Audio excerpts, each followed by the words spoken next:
Hi అండి. అందరూ ఎలా ఉన్నారు? బాగున్నారా? నేను కూడా బాగున్నా అండి. మీరందరూ కూడా ఇంకా బాగుండాలని మనస్ఫూర్తిగా కోరుకుంటున్నాను. ఇవాల్టి వీడియో వచ్చేసి రొయ్యల ఫ్రై అండి. ఇది రెస్టారెంట్ స్టైల్లో ఎంతో రుచిగా, టేస్టీగా, ఈజీగా ఇంట్లోనే ఏ విధంగా తయారు చేసుకోవాలనేది మన వీడియోలో అయితే ఇప్పుడు చూసేద్దామండి. ఇది చాలా ఈజీగా, చాలా టేస్టీగా ఉంటుందండి. దీనికి ముందుగా మనమైతే కేజీలో రొయ్యలను అయితే తీసుకోవాలి. నేనే తీసుకున్న తర్వాత వాటిని మంచిగా తెల్లగా వాటర్ వచ్చేంత వరకు క్లీన్ చేసి పక్కన పెట్టుకోవాలి. అందులో ఉప్పు, పసుపు, నిమ్మరసం వేసుకొని మరొకసారి కడిగి పక్కన పెట్టుకుంటే నీసు వాసన అనేది రాదండి. దాని తర్వాత ఒక స్పూన్ పసుపు వేసి తగినంత ఉప్పు, కారం, మనకు రుచికి సరిపడినంత ఉప్పు, కారం వేసుకొని అరగంట సేపు అయితే కలపెట్టుకొని పక్కన పెట్టుకోవాలి. అరగంట సేపు నానబెట్టిన రొయ్యలను ఇలా ఒక కడాయి తీసుకొని ఒక 3 స్పూన్ల ఆయిల్ అయితే వేసుకొని ఆయిల్ వేడెక్కిన తర్వాత మనం అరగంట సేపు నానబెట్టుకున్నాం కదా రొయ్యల్ని, వాటిని ఇందులో వేసేయాలండి. ఇందులో వాటర్ అవసరం లేకుండా అందులోనే వాటర్తోనే 80% అయితే మనకు పూర్తిగా మగ్గిపోతాయి. ఇలా 10 నిమిషాలు మూత తీసేయంగానే చూడండి అందులోని వాటర్ అంతా కూడా బయటకు వచ్చేసింది. ఈ వాటర్తోనే మంచిగా అది మగ్గిపోతుందండి. 15 నిమిషాల తర్వాత మూత తీసి చూసితే ఇలా నీళ్ళన్నీ ఇంకిపోతాయి. ఇప్పుడు మనము ఈ రొయ్యలను పక్కన పెట్టుకోవాలి. మళ్ళీ కడాయిలో కొంచెం 2 స్పూన్ల ఆయిల్ అయితే వేసుకోవాలండి. ఆయిల్ వేడెక్కిన తర్వాత ఒక 2 మీడియం సైజు ఆనియన్స్ని అయితే ఇలా కట్ చేసుకొని, అలాగే ఒక కరివేపాకు రెమ్మను కూడా ఇలా కట్ చేసి వేసుకున్నానండి. కరివేపాకు కట్ చేసి వేసుకోవడం వల్ల అందులో ఫ్లేవర్ అనేది చాలా బాగుంటుంది. ఆ ఫ్లేవర్ అనేది రొయ్యలకు మంచిగా పడుతుందండి. అలాగే ఒక 4-3 పచ్చిమిర్చి కూడా నిలువుగా కట్ చేసుకొని పక్కన పెట్టుకోవాలి.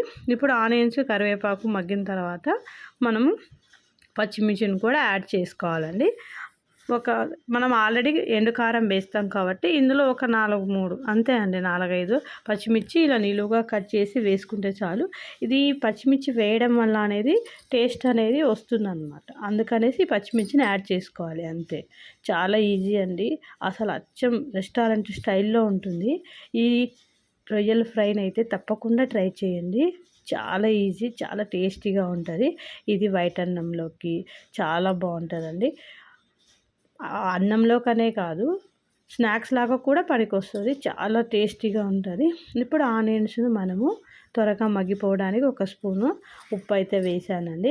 ఉప్పు వేసుకోవడం వల్ల ఆనియన్స్ తొందరగా మగ్గిపోతాయి కదా. ఇప్పుడు నేను ఆనియన్స్ మగ్గిపోవడానికి ఉప్పు అయితే వేసాను. దాని తర్వాత ఒక స్పూను అల్లం వెల్లిగడ్డ పేస్ట్ అండి. ఇది ఫ్రెష్ది. మనం అల్లం వెల్లిగడ్డ పేస్ట్ ఎప్పుడైనా కూడా నాన్ వెజ్ కర్రీలోకి ఫ్రెష్గా వేయడం వల్ల చాలా టేస్టీ, రుచి కూడా వస్తుందండి.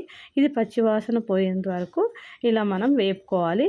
వీటన్నిటినీ కూడాను మీడియం సైజ్ మంట పెట్టుకొని ఇవన్నీ చేసుకోవాలండి. ఎప్పుడైనా కూడా మీడియం సైజు మీద చేస్తే కర్రీ అనేది చాలా రుచిగా, టేస్టీగా వస్తుందండి. ఇలా మగ్గిపోయిన తర్వాత మనము ఆల్రెడీ వేయించి పక్కన పెట్టుకున్నాం కదా, వాటర్ అంతా ఇంకిపోయేంత వరకు ఆ రొయ్యలను అయితే ఇప్పుడు యాడ్ చేసుకోవాలి. యాడ్ చేసుకొని మొత్తంగా అన్నిటినీ కలపాలండి. ఇలా మొత్తం ఒకసారి మిక్సింగ్ చేసుకొని మనమైతే 10 నిమిషాలు మూత పెట్టాలి. ఈ కర్రీని తప్పకుండా ట్రై చేయండి. ట్రై చేసి ఎలా వచ్చింది, ఏ విధంగా అనేది నా కామెంట్ సెక్షన్లో అయితే తెలియజేయండి. చాలా ఈజీ అండి, చాలా టేస్టీగా ఉంటుంది. మనం ఎక్కువ కర్రీస్ చేసుకుంటాం కదా, ఇట్లా ఫ్రై కూడా చాలా బాగుంటుందండి. దీని తర్వాత నేనైతే ఒక స్పూను ధనియాల పొడి అయితే వేసాను. మనం ఆల్రెడీ ఉప్పు, పసుపు, కారం వేసాం కదా, నాకు ఆ కారం సరిపోతుంది. అందుకే నేను ఇక్కడ కారం యాడ్ చేయలేదు. మీకు ఇంకా స్పైసీ కావాలా ఎక్కువ అనుకున్నట్టు అయితే ఇంకా కొంచెం కారాన్ని అయితే చూసి వేసుకోండి. ఇక్కడ తర్వాత జీలకర్ర పొడి వేసుకోవాలి ఒక స్పూను.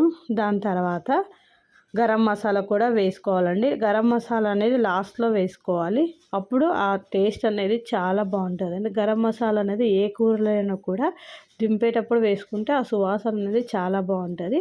దాని తర్వాత ఇలా కొత్తిమీరతో అయితే చల్లితే చాలా బాగుంటుందండి. నేను చూసారా, రొయ్యల ఫ్రై అయితే తయారైపోయింది. ఇంకా సర్వింగ్ బౌల్లోకి అయితే తీసేసుకుందాము. దీనికి కాంబినేషన్గా అయితే నేను టమోటో రసం చేశాను వైట్ రైస్లోకి. చాలా బాగుందండి. అసలు చూడడానికి ఎంతో బాగుంది కదా, టేస్ట్ కూడా చాలా బాగుంటుందండి. ఈ వీడియో కనుక మీకు నచ్చినట్లయితే ప్లీజ్ సబ్స్క్రైబ్.